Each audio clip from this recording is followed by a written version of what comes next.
Hi, welcome everyone. So let's get going.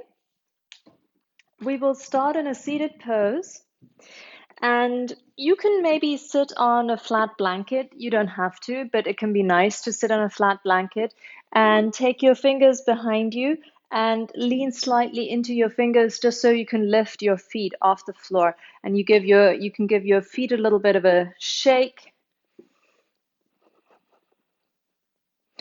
and you can rotate your ankles in both directions,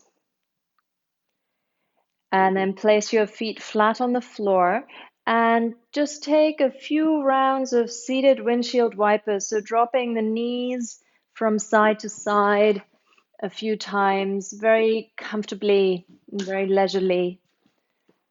So a few last rounds here, and then next time your knees drop over towards the right, stay here and let the left foot come a little closer, and you can hug the right heel into the groin a little bit.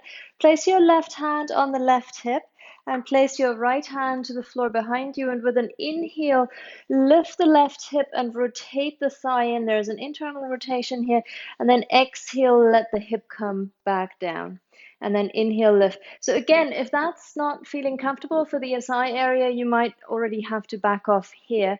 This is generally quite a gentle movement, but doesn't work for everyone. As you lift the hip, you're encouraging the internal rotation on the left.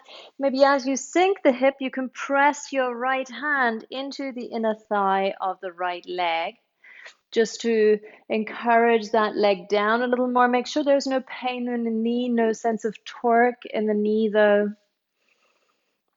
And let's just take one more. Good. And then make sure you have a nice, firm, stable base. And you may well need your fingertips on the floor for this. So in fact, let's all try this, fingertips on the floor. Press down through your shins. Inhale, lift your hips. And then exhale, sink them back down again.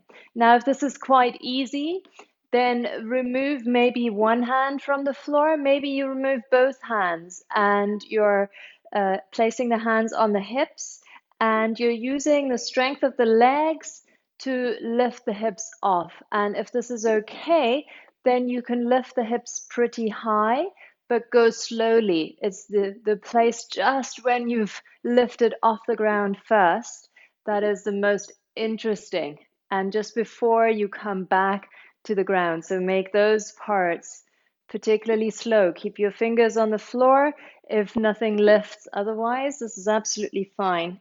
Next time you sit down, stay down and take a few windshield wiper actions.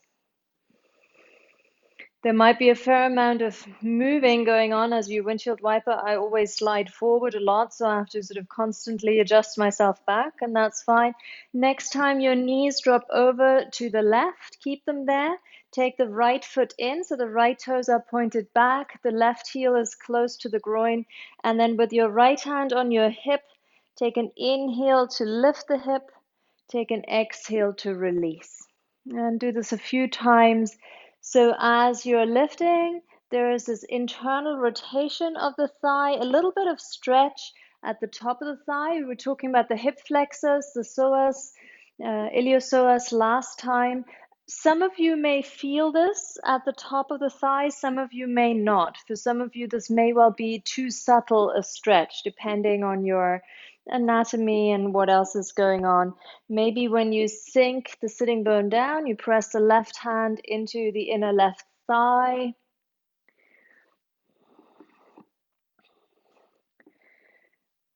And then stay down. Fingertips to the floor. Take an inhale and lift your hips. And then with the exhale, come back down. So I want to make sure that both my shins are on the mat, lifting with the inhale, lowering with the exhale. And it's not important to come all the way up. This is not the interesting part. It's the sort of halfway point, hovering there. Continue to use the support of your hands on the floor, or maybe you go one-handed, or maybe you take both hands onto the hips.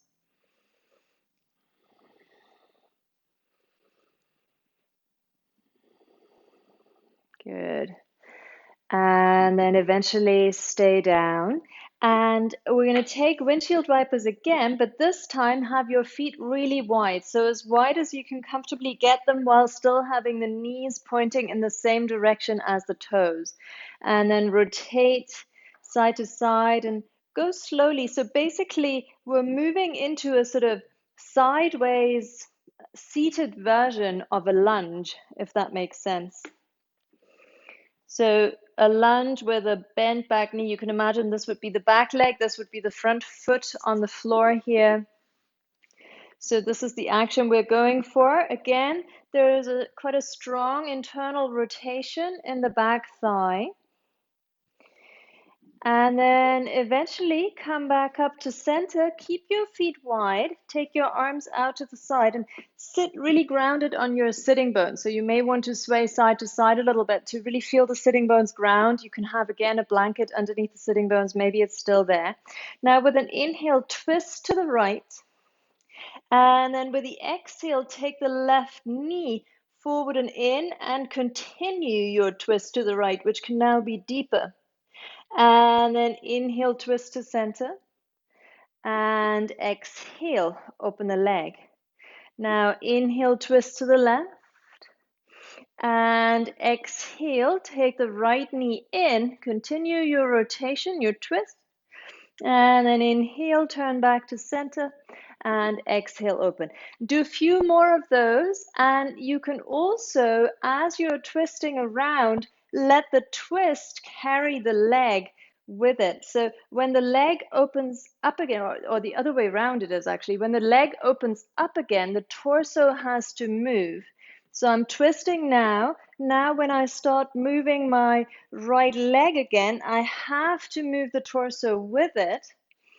So the leg sort of pulls the torso around, if that makes sense. So initiating the action from the sort of, let's say, lunge position with the back leg. And again, you may travel quite a lot here on your mat. And once you've next turned to the left side, then come to center and bring both knees in for a moment. And then grab a prop. So this could be a tin of something, tin of tomatoes, or a yoga brick, or a stack of books. But you want something that is fairly high. Extend your left leg out to the side. Take the right heel close to the groin and support the right knee with a prop. I like to angle the prop so that there are no sharp corners there. And you can certainly go for a lower setting if your hips are more open and if this is comfortable. So go for a setting where the knee can easily reach the prop. And then press the knee down into the prop. So this is actually quite hard work. Keep both sitting bones grounded. You're not going to see anything, but the right knee presses down into your prop, using quite a lot of strength, all the strength that you can get at this angle. There is not so much strength that you can activate. So this is why we're doing it. Now place the right hand on the inner knee and press up into the hand. Again, nothing moves. You don't even have to lose the prop like I just did, but there is this isometric strength from the knee pressing up into the hand. And then release. Let's do it one more time. Pressing the knee down into the prop. And imagine that if you were talking, it would actually become increasingly hard to talk. So there's a lot of activity going on. I'm talking from experience here, even in that left side.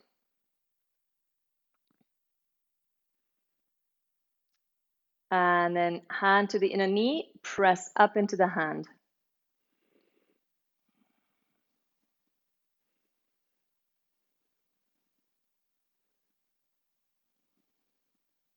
Good. And then release. Now we're going to take the opposite trajectory. So we're going to move from external rotation to internal rotation. Place whatever prop you have at the highest setting.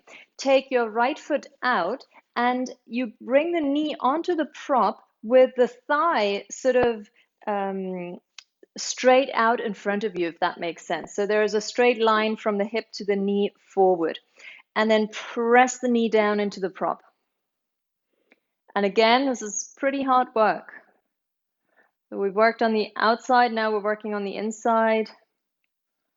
The inner thigh will probably respond, which is a good thing. And then place a soft fist on the outside of the knee and press the knee up into the hand.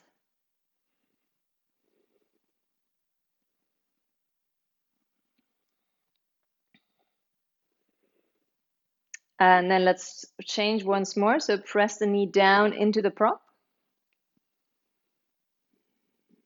Try and keep your breath reasonably relaxed. This sort of diaphragmatic breathing can be supportive, so some activity through the breath. Press the soft fist into the outside of the knee and press up.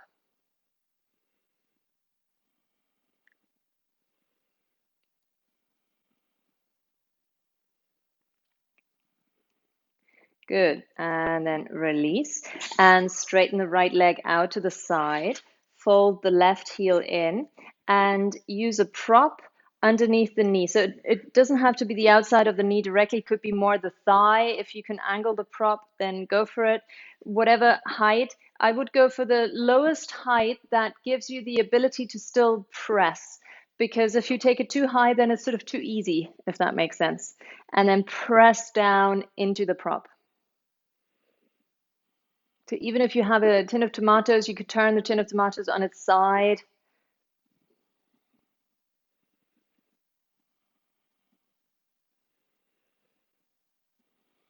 And then place a hand on the inner knee and press up.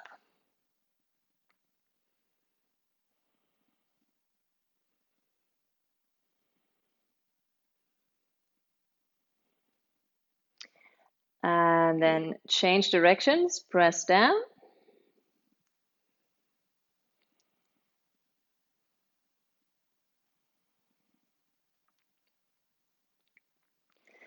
And again, take the hand to the inner knee and press up.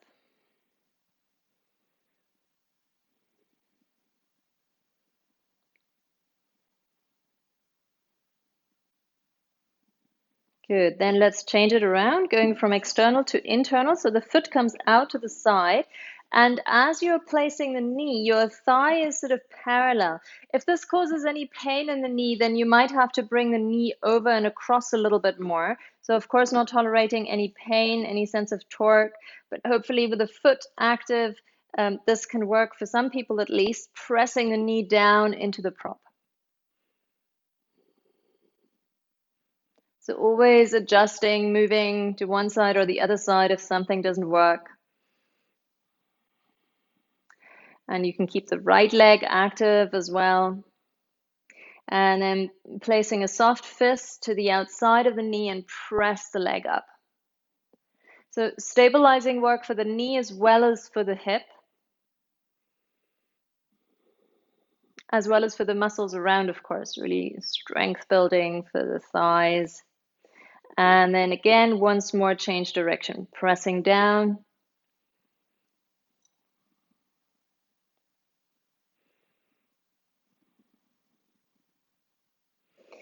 And then knee presses up into the soft fist.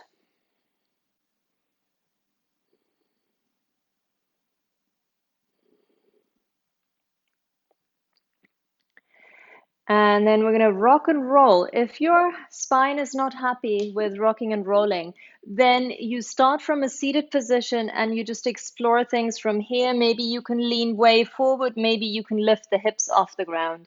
Momentum can be very helpful. So if it works for you, one shin will be on the floor, the other foot on the floor, and you rock back, you roll forward, you shift the weight into the front foot, and you lift your hips off the ground. And you can do this a couple of times. Then next time you rock up, place your hands on the thighs. See if you can stand up and rock back down and keep placing hands on the side, push down to help you stand up, Or do this without the support of the hands, simply pressing the front foot down and then standing up and getting the back foot off the ground just for a moment. Let's do one more. And then as you rock up next time, place the other shin on the floor. And if you're not rocking again, there's just a leaning forward. With that leaning, can you lift the hips? And then you're very careful about how this feels. But if the rocking and rolling works, then the other shin comes to the floor, foot flat on the second side, and you rock and roll. And you shift a little bit further forward each time. And then you start to come up, maybe placing hands on thigh. And the second foot doesn't have to lift the floor, so you could keep both feet on the ground, of course, if that's better. But if you're okay, then maybe even without using your hands, coming to sort of stand on one foot just for a moment. Good. Lovely. And then next time, rock up. You rock up, stay there, and then roll up your mat, so that you end up with the mat in a nice and reasonably tight roll. So you don't want it too loose. And then place one foot on the mat so that it's not rolling away again.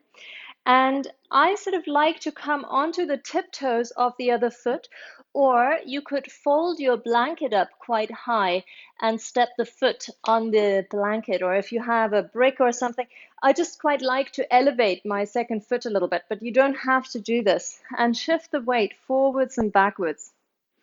So you can go fast, but you can also go a bit more slowly. Some of you, when the heel comes towards the ground, this could be quite a strong stretch for the calf, depends on your Achilles tendon. For some of you, when you come forward, this might feel quite strong, quite interesting. So just taking a moment to shift awareness into the feet. Now, you can continue to roll, but turn your toes out. So your foot is at a bit of an angle. And there's, I don't know if you can hear that, but for me, there's a lot of creaking of floorboards going on here. And then turn your toes in. And again, rolling. And you know, how does that now feel when you go forward, when you go back? And then come back to center and step off and try the other side. So you could shift your prop across if you want to prop onto the second foot, but you don't have to. You could just also be on your tiptoes, but you know, I just think it's nice to be able to stand down rather than focus on your balance as well. And then with the toes pointing forward, going forwards and backwards over that roll. So you know, to me, this feels reasonably mild, but it also feels really quite nice. It's like almost like a little treat, and I get a little calf stretch when the heel comes to the floor. So nothing too drastic, but subtle activation of the foot, which will come in handy in a moment. Turn the toes out, rolling forwards, rolling backwards. If you find it quite difficult to balance, have the standing leg a little bit behind. You're aiming to keep both legs sort of straight, straightish. Turn the toes in.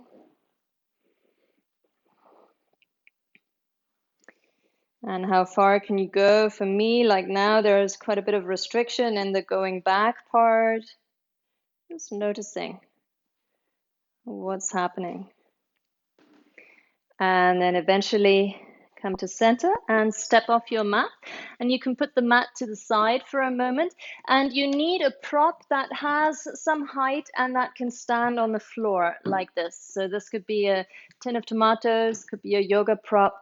And you stand on one leg, so you can start whichever side you want.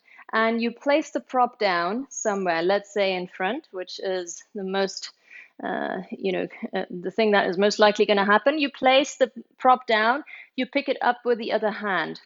Now place the prop somewhere else. Try not to move the standing foot. Keep the foot there. Pick the prop up with the other hand. So you can use the floating leg in whichever way is useful for you to catch the prop. And you could go with the prop behind. Don't change hands in the air. Hands only change once you're there. Be fully prepared to lose your balance. So you can bring the torso forward. You can certainly bend the standing leg. And every time you pick up the prop, place it elsewhere. And then pick it up with the other hand and place it somewhere you've never placed it before. And then eventually come up and stand on both feet for a moment. Good. And then do the same thing with the other side. So the standing leg, try and keep the toes and the knee stable. Of course, the knee can bend as much as it wants to. Place down the prop and pick it back up.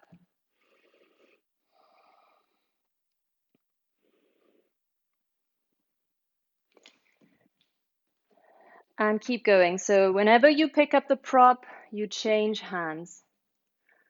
So we're challenging our balance here. And in daily life, our movements don't follow set patterns. When we do a yoga practice, they may well follow pretty set patterns. We know what the correct alignment is, but this is not how life is. And we also don't stay still to balance in daily life. Or we approach balance on an even surface. So in daily life, the surfaces are more uneven, more unpredictable. We're likely to trip or to slip. We're likely to encounter rough ground or just unfamiliar ground for sure. So it's useful to practice these unfamiliar transitions. Fast movement emphasizes our prime mover muscles. So the slower movement, this more controlled movement, works more with the deep stabilizers. And when you feel ready and you've done enough on this side, then just come to stand for a moment. And you can just shake out your legs, maybe lift one foot, shake out the foot. So this is really useful practice to get into the small muscles surrounding the bones, supporting the joints, and enabling us to coordinate different parts of the body to stand and to move together. This is then very much like being on an unstable base, despite the fact that we're still sort of on an even surface. And we create with this new neuromuscular pathways that enable us to respond to unexpected stuff like when we trip or when we slip, for example. And probably all of you have encountered this situation where you go over an ankle and it might not be bad. You might, nothing bad may happen, or maybe you have injured yourself before. So this sort of stuff, this really stabilizing practice is really good for that. And it also works on the mind, and it helps us to integrate that whole sort of body, heart, mind framework working with our balance. Then we feel more steady and more grounded. We feel maybe we have a little bit more equanimity. So it works on many different levels. So that can be really useful. Right, let's do something else that is maybe putting us a little bit outside of our comfort zone and challenging our balance. And this is the sliding part. And some of you have done a fair amount of sliding practice with me before. And I think this is always fun. Not everyone agrees. This is fairly simple stuff. So all we're doing is place one foot on a slippery, slidable surface like a blanket, like a plastic bag if you're on carpet or an envelope or something like this. And we're going to slide. I'm going to start a little bit further forward. If you can slide in the direction of the floorboards, if you have floorboards, definitely do that. I'm going to stay sliding against the direction of the floorboards just so you can see better. And then slide whichever foot is standing on the blanket back into a lunge, and then slide back up. So the inhale could take you into a lunge. And then with the exhale, you slide back forward. And then inhale, slide back. Exhale, slide forward. Now try and slide in the other direction, inhaling forward. So this now becomes your front leg. And exhale, slide back. Inhale, sliding forward, and the back heel may lift off the ground. Exhale, slide back. This may feel much different, easier or harder. And then exhale, sliding back. Let's change legs. Take an inhale to slide the foot back. And then exhale, slide up. Inhale, sliding back. Exhale, sliding forward. If this is hard, don't slide very far. Inhaling, slide back. So keep it manageable. Exhaling forward. Go in the other direction. Forward. So the front knee bends as you slide, and then back. And then forward. And I find the sliding back particularly interesting, which is just a better word for challenging. Sliding forward. And then sliding back. Good.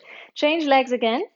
This time, we're going to go for warrior two scenario. So take the foot that's not on a blanket in front and the toes face straight ahead, and the other foot is turned out slightly, and the front knee bends, and then this could be the inhale sliding into your warrior two, and then the exhale brings you back. If this is really hard, particularly when you slide back, use your front hand to press into the leg.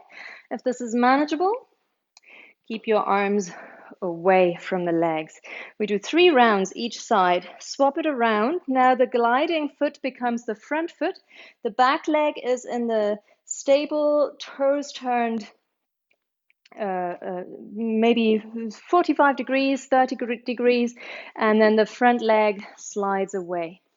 And this is not my favorite part, the coming back.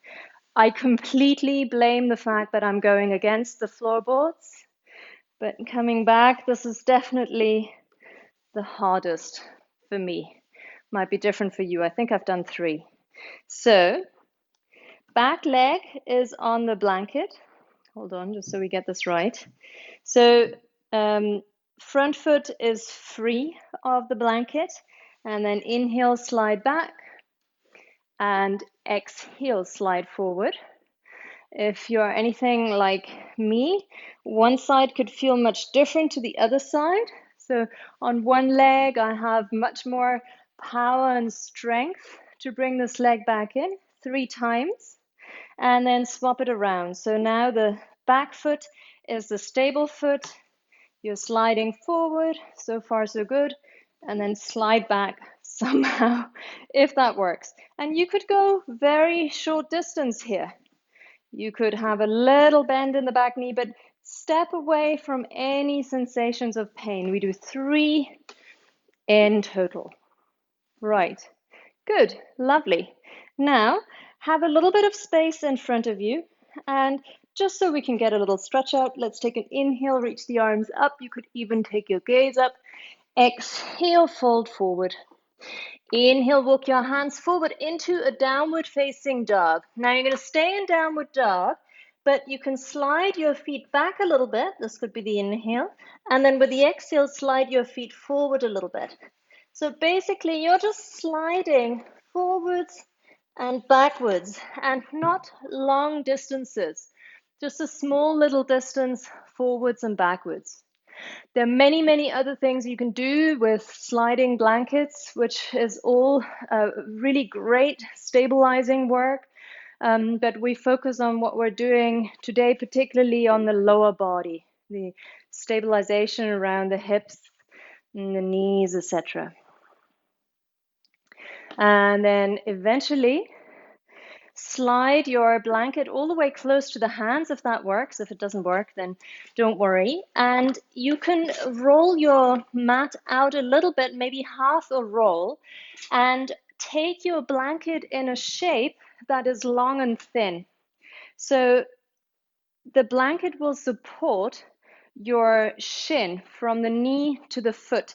And ideally, you get the whole shin onto the blanket, and you want it, as padded as possible. Now we're going to take this into a pigeon pose. So you could start with the right shin forward. So the right shin is at about 45 degrees, and even if regular pigeon doesn't work for you, for most people this will work because your hips are really high. So keep your hips super high and have your fingertips on the floor so that you can check what's going on. Slide the knee back. Don't slide into any zones of pain, of course, and the front knee also, and then slide forward. Can you do this with just one hand on the floor? Try and not slide the back leg too far out to the side.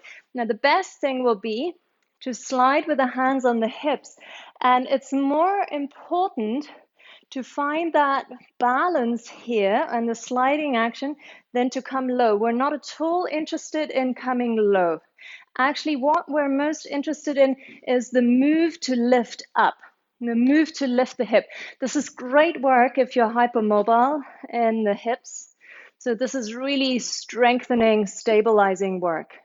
Yeah, good. Really nice. Lovely. Good. Then bring your hands down and slip back to an all fours position and then swap sides. So the front shin is on the floor. So you can start with the back leg really close. Front shin is completely on the floor. Front knee is on the floor. Back knee is on the floor. Back knee is on the blanket. Back shin is on the blanket. Just get a sense of the sliding action. Hips stay high. Then try this with one hand on the hip.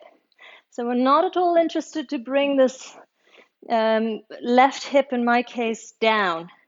We're interested in the stabilizing action, not dissimilar to what we did in the beginning, where we had our legs in this position and then lifted the hips up. This is the action we're going for. So a few more sliding forward, sliding back. This is hard work, but good work. Good. And then release your hands down. And take it back into a downward facing dog. Just so you can stretch the legs for a moment, you can have your hands on the mat, the feet can be on the floor, and then step your right foot forward inside the right hand. And you can bring the back knee onto your blanket for a moment. Take the right foot out to the side so that you can have both hands maybe on fingertips, maybe you use even more props inside.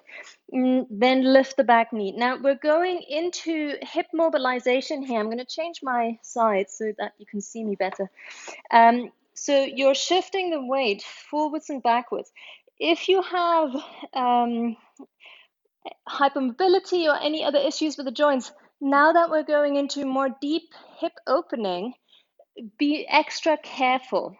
If this is okay for you, maybe you go into a rotation. You flex the front foot. Sole of the foot is off the floor, so flexing the foot helps to protect the knee. And then you circle, and you can circle in both directions. So the parts that work into flexibility are always the riskiest parts. And then come back to center, back knee on the blanket, and then stay here for a moment. If it feels okay for your hip and knee, take the knee out to the side. Flex the foot firmly and look at your inner ankle and see whether there is a lot of creasing happening, whether you can see the whole sole of the foot from the inside, and then see if you can flex your toes and press the ball of the big toe back toward the mat so that you're removing some creases from the inner ankle. And that means that the knee is in a much more supported position. The foot is not sickling, so we want to avoid this inversion of the foot. And then eventually bring the knee back up to center, slip the foot back to the center, point the back toes, and press your hands down. Maybe you have props. And we did this last time, lift the back knee off the floor. If this feels a little strong on the top of the back foot, you can use your blanket And this is this hip flexor stretch, stretching the iliopsoas at the top of the thigh. And just because we were talking about this last time, I want to show you one more thing. We're not going to do it because you won't have the required prop, I imagine. But another thing you can do, which can be quite a nice hip flexor stretch, because some of you said you can't really feel anything, is to sit on the side of a chair, hold on to the outer edge of the chair, and then take one leg back into this lunge position. And for me, there's then a fair amount of sensation. Keep the navel in. The key thing here is to not go into a back bend. That takes away from the stretch.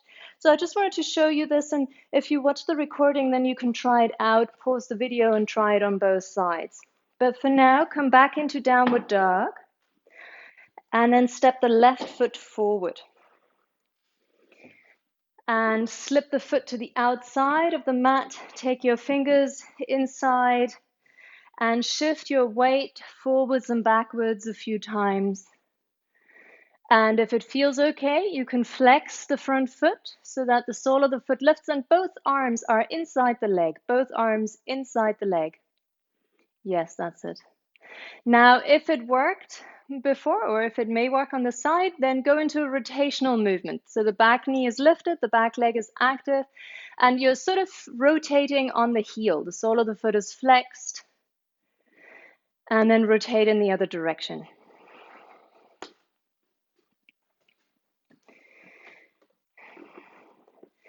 Good. And then place the foot flat on the floor again for a moment and take the knee out to the side if that works. You can in between also get the back knee onto the ground. Knee comes out to the side, so left knee out to the side. So definitely you're tipping onto the outer edge of the foot. But what you want to avoid is that collapse of the foot so that the foot starts to look like this. And there is a lot of creasing. I don't know whether you can see that here, but instead you want to be really active through the toes, pressing the ball of the foot sort of across and back towards the mat. Not that it has to touch or anything like that, but I'll show you on the side. Maybe you can see you're just activating that stability around the ankle to keep the knee safe. And then eventually take it back to center. Maybe you want the blanket underneath the top of the back foot now. The fingers are either side of the foot. Lift the back knee off the ground. Let the hips sink, but keep the navel in, keep the belly lifted. Breathe.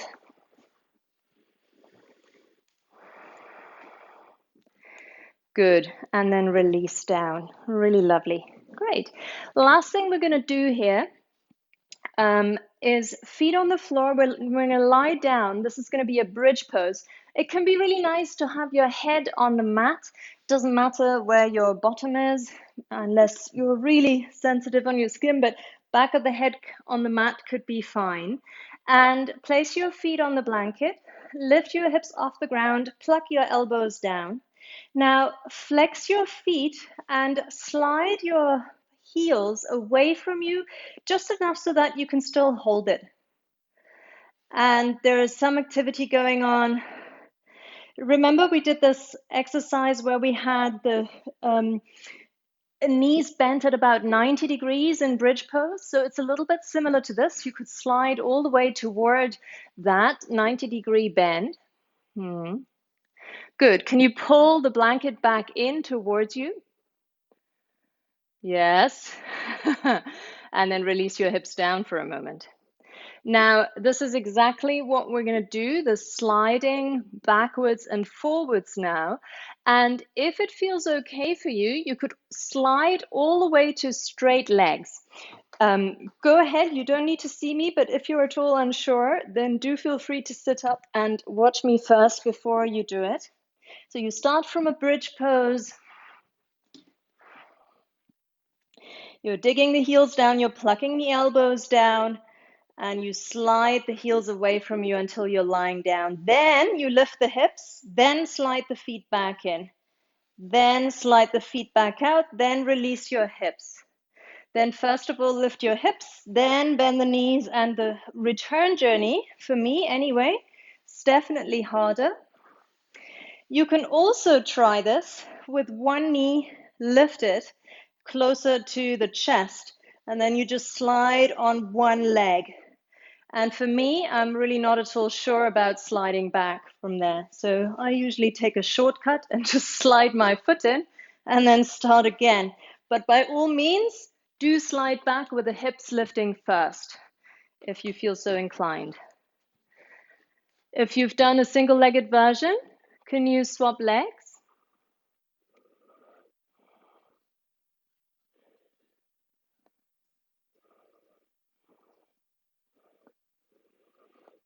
And you're probably, all of you are at a stage pretty soon where you want to let go of this.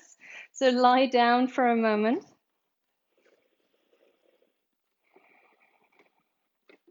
And then when you feel ready, come up to sit. And you can roll out your mat. And the good news is that we're going to do a little bit more hip opening rather than hip strengthening. So take whatever prop you have, and you can take books for this now. Place it on the lowest setting, place a blanket on top of it. The blanket is just for comfort. So if your skin is not very sensitive, you may not need the blanket. Lean back, and the prop is good distance away from you. Bring your heels together and bring the outer edges of the feet onto the prop. So you're in this diamond shape with your legs. And then press your hands down behind you and shift your hips forward. And that will automatically straighten your spine. So there's no rounding going on anymore. So you can lift the chest. Now, if there's more scope to move, then walk your fingers in. Be propped up really high on your fingertips. You're already in a good forward bend here. If there's any scope to move the hips further toward the heels without rounding the spine, you could. Otherwise, stay exactly where you are. If there is then more scope to lift up the torso, so basically we're just going with our own body. It doesn't matter how close to the heels you eventually get. It's not at all important. Some people are able from here to hold on to the toes without rounding the spine, and this is also an option. If your spine is really straight and you can keep the shoulders back rather than hunching the shoulders in, then you could fold forward here. But that brings you essentially into a super deep forward bend, because imagine that with the feet lifted onto the prop, you're already setting out with a deeper forward bend than if you had the feet on the floor. So this makes a big difference, bringing the feet up. So working with this leaning back position can be useful. Just take another breath or two. And then eventually release. And you could have a thick book, or you could have a tin of something, or you could have the short edge of the brick now between your feet. And you can start off in a similar fashion where you lean back, maybe then shift your hips forward a little bit. Don't overshoot the mark, so keep it comfortable enough. And then maybe you get the fingers in front of you, but if not, then don't worry. Now, as you're in a forward bend of whatever sort, whatever depth, think about pulling your feet away from the prop, which is not easy. Nothing will move, but we're just activating the muscles. You're pulling away.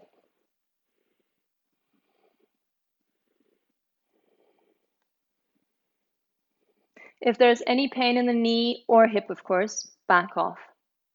So sometimes, I have periods where I get knee pain in Baddha Konasana and I have to back off completely and then sit back up. And what I can do still, then most of the time, I haven't experienced it otherwise yet, was to work in a different manner. So this time, take your prop really wide. So maybe you have a book.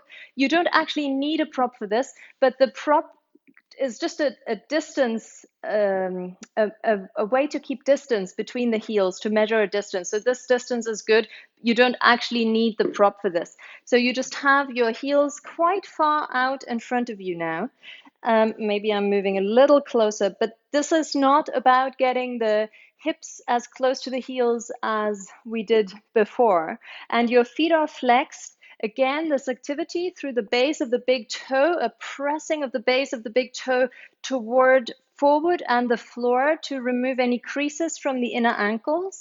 And then if you can, hold the toes with your hands. And if you can't, press your fingertips into the floor behind, really lengthen the spine. So for me, I've not experienced any pain, which is not to say that is impossible, but what it's saying is that the hip stretch here is accessing a different part of the joint. And this can be helpful in opening the hips without aggravating any knee pain. Because remember what I said probably several times already, knee pain probably results from something that goes on either higher up or lower down the kinetic chain. So hips are prime targets for knee pain. If you can lean further forward, that's fine. Maybe wrapping your forearms around the toes. But wherever you are is where you can work with your own hip opening. So I very much realize that we've done a lot more stabilizing, strengthening than stretching. And there is a reason for this. I mean, they both have to come together, but the stabilizing part is more important to start out with. Because the stretching, if we just stretch, then injuries can happen more easily. So we need the stability first. Come to a cross-legged position and maybe to start off with your right shin in front and shift your sitting bones back so that you can flex your feet and you're reaching a bit more of a boxy shape and slide your knees in towards each other. So rather than having the heels really close and the knees wider, the knees tuck in and you're here. Now, for some people, it's then going to be possible to take the right heel onto a prop. And if you have a hard prop, like a can of tomatoes, you can soften it with a blanket. For some people, it's going to be possible to take that heel onto the knee. So you're now stacking your shins on top of each other. This is essentially one of the deepest hip opening shapes. And for most people, it'll look something like this, like a bit of a ladder situation. Place your hands behind you and just stay there. And you can just prop yourself up on your fingertips, and there's probably going to be plenty of sensation going on. And if there is more room to move, of course, you can fold into a forward bend, but again, it's about the quality. So keeping the shoulders lifted, keeping the spine straight. And for me, certainly if I do this in the morning, there's no way the shins are going to come on top of each other. Now that it's sort of toward the end of the day, there's much more likelihood. But, you know, things change. I used to be more flexible. I'm now less flexible and stronger, which is better, healthier generally. And then lift back up and slip the knees towards each other even more. And if you're not going anywhere with this, then take your heels further back, which may help. Another thing that may help is to sit up on a prop. We're not going to stay here for long, but this is essentially a variation of Gomukhasana, legs. And best to stay upright here. You don't want to put too much pressure on the knees. Some people, you know, the joint is open in this direction. It's still external rotation at the hips, but it's a very strongly adducted situation in the legs. So for some people, it's, you know, very easy to fold forward here, but I'd be cautious if in any doubt. And then as you come back up, unravel your legs and then cross your left leg in front of the right. And you can start in a simple cross-legged seat like you do, you know, often, and then shift your hips back, snuggle your heels out and your knees closer to each other. So you're in this more boxy shape. Maybe again, taking a prop underneath the left heel. Make sure this ankle is nice and crease-free.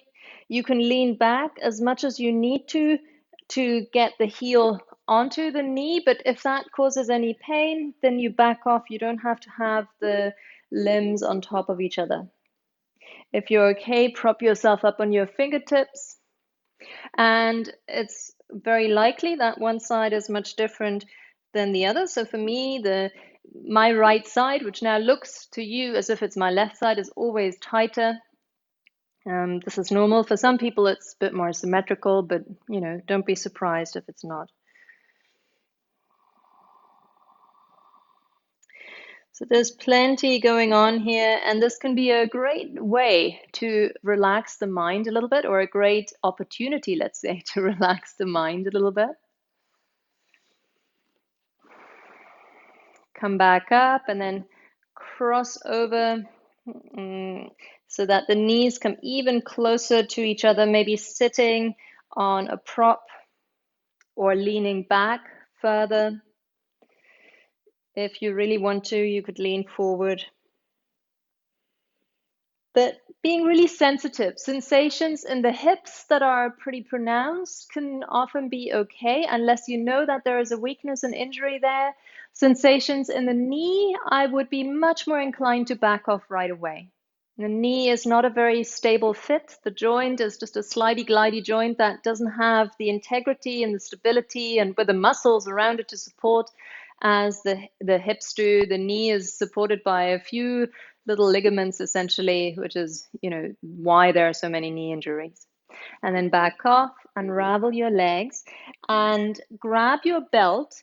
And the brick or whatever you're using, books can work really well for this, can be either at the lowest or at the medium height. So up to 10 centimeters, I would say, in height, if this is comfortable, but low is also fine.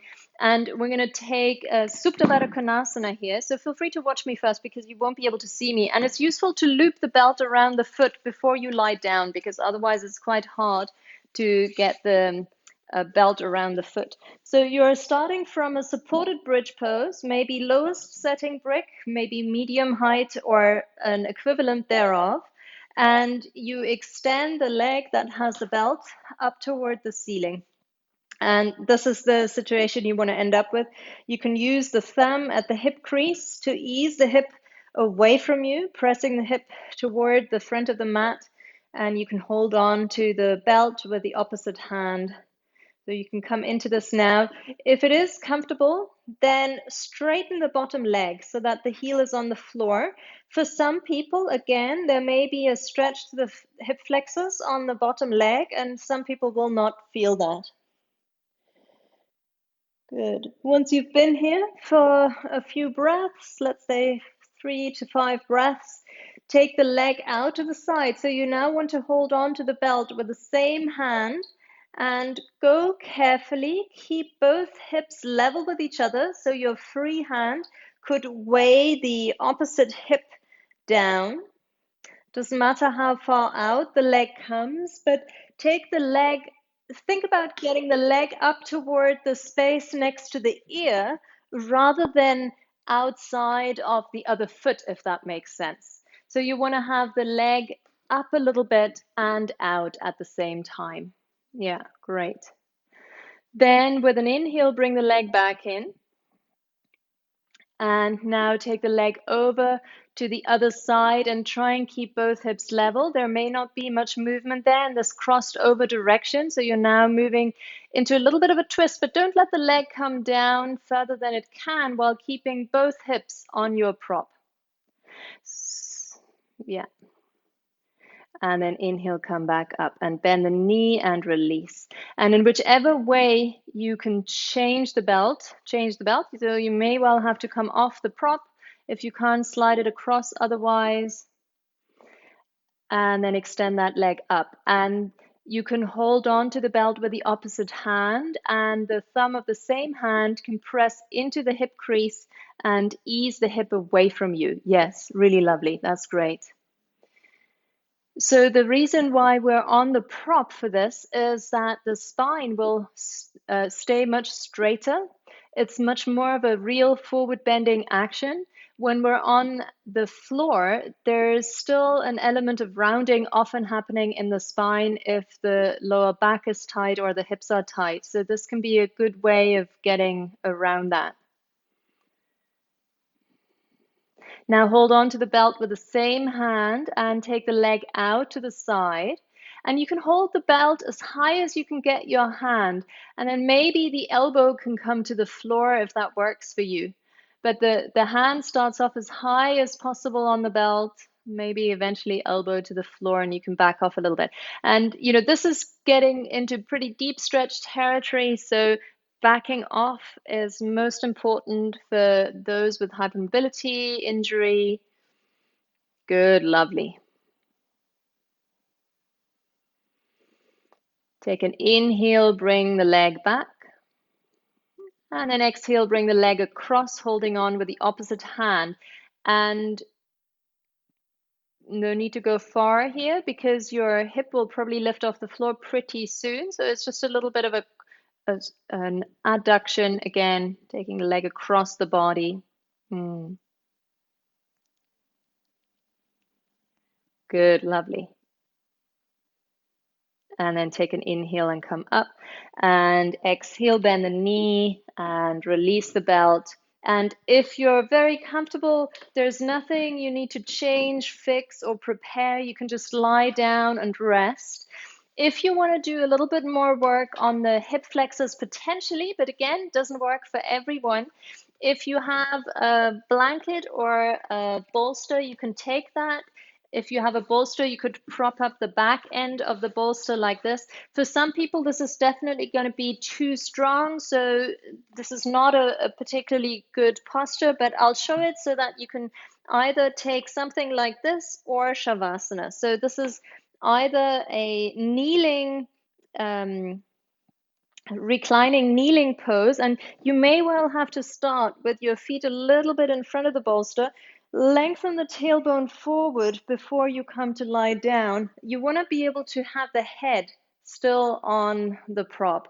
So this is one way of doing it with the heels tucked under. As I said, for some people, really does not work at all. So don't strain. Another way of doing it is in a Virasana. So either Vajrasana is with the heels tucked under, or Virasana with the hips inside the heels. It's the same mechanism.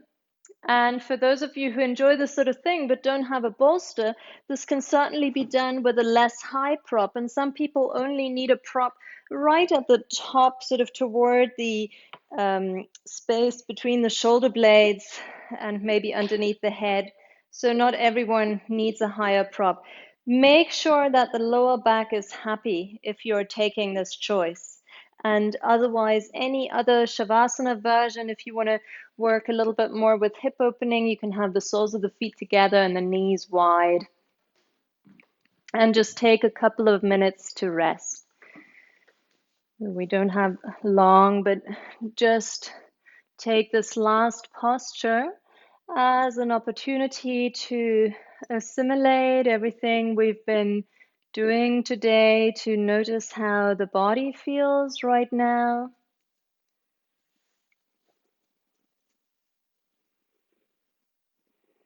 To let the mind settle. Deep hip opening, we've done some of this today, can bring up a lot of emotions. A lot of our emotional tension and stress generally is locked up in the hips.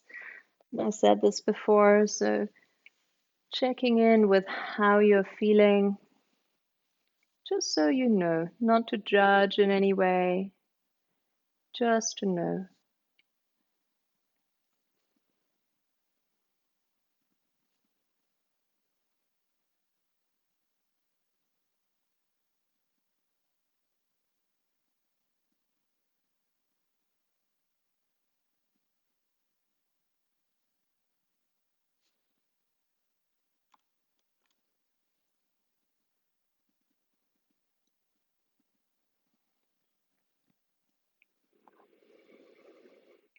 And then slowly think about coming out of the shape. And if you're reclining over a bolster, really use your abdominals, use an inhale, use your elbows on the floor to make your way up to sit, to untangle your legs, and to stretch out whatever needs stretching out. Great.